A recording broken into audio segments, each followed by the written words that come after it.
In Uganda, millions of young people are looking for work, but for young people with disabilities, the odds are even harder. Uganda's youth unemployment rate stands at 16.1%. Persons with disabilities make up 22% of Uganda's unemployed population, and 56% of young people with disabilities are not in employment, education, or training. Persons with disabilities make up 13.2% of Uganda's population, yet they occupy just 1.3% of the former workforce.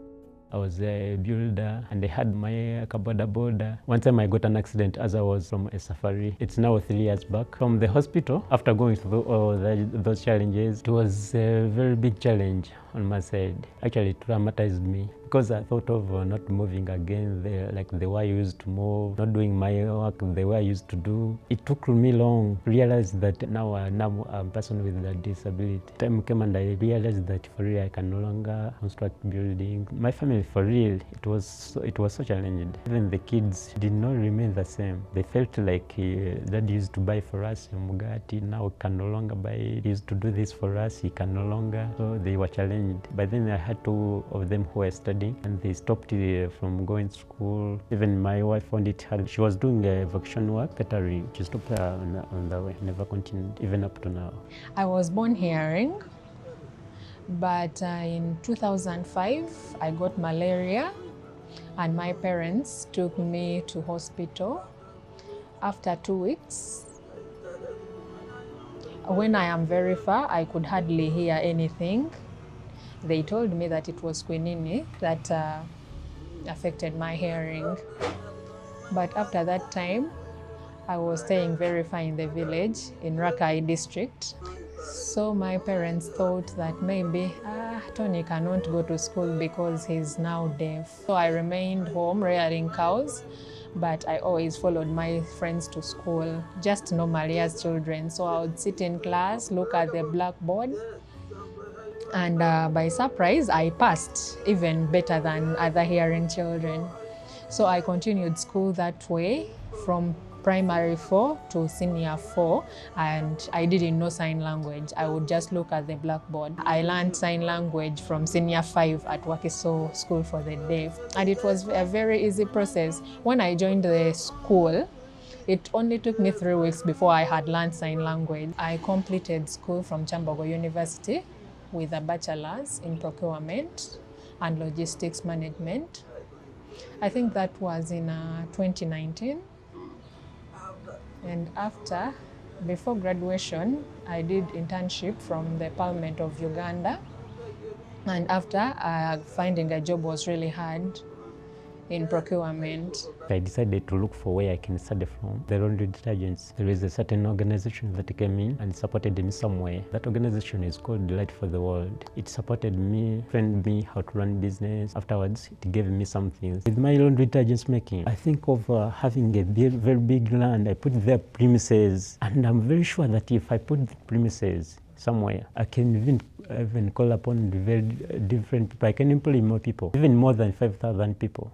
It is possible because I have a very big dream. The We Can Work program is supporting young men and women with disabilities to transition to work and build their talent.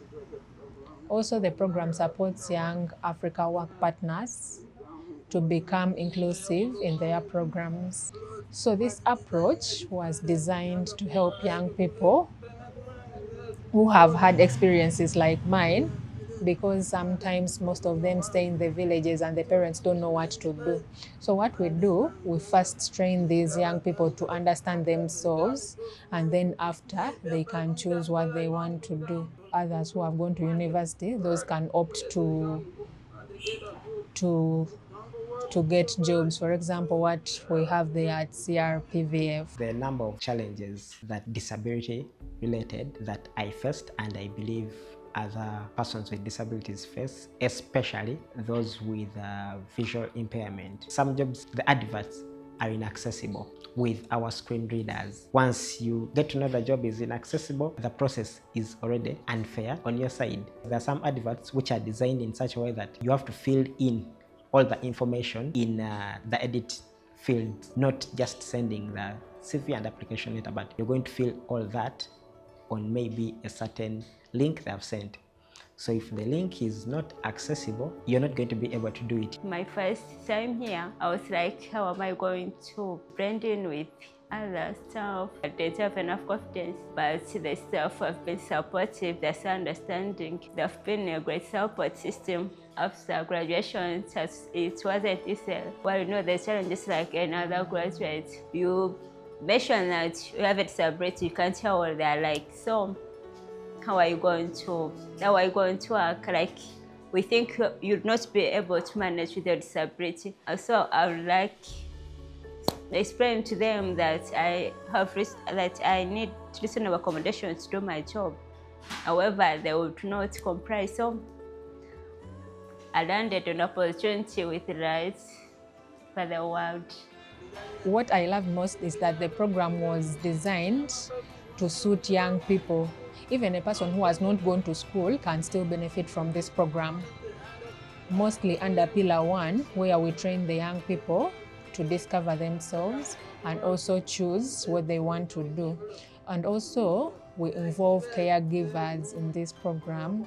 We also have local artisans and business coaches who work with them to support the young people to work best. With our disability, because of our disability, some people call it little people and others name it to be short stature. This disability of ours, first of all, our father and mother are right, our family is fine, they're just normal people, and our brothers are okay. So I may not say that it is from birth. In P7, the children that you started with from baby were getting taller.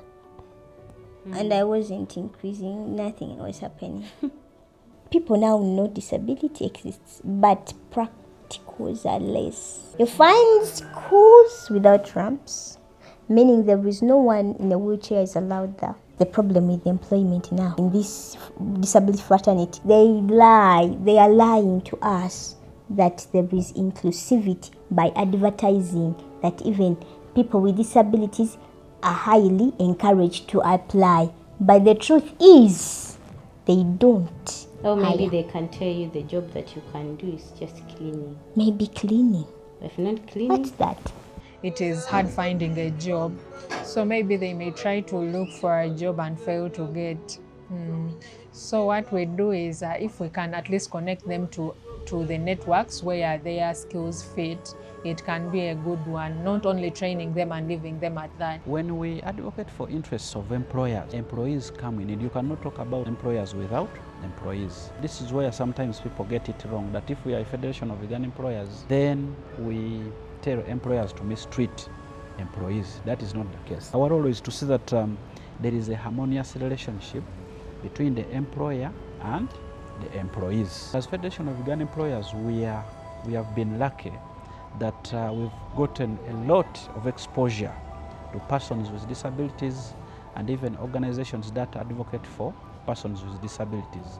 So through this exposure, we have been able to partner with some organizations like National Union of People Living with Disabilities, Light for the World, and those collaborations have helped us to appreciate that people with disabilities can actually work and perform at the workplace.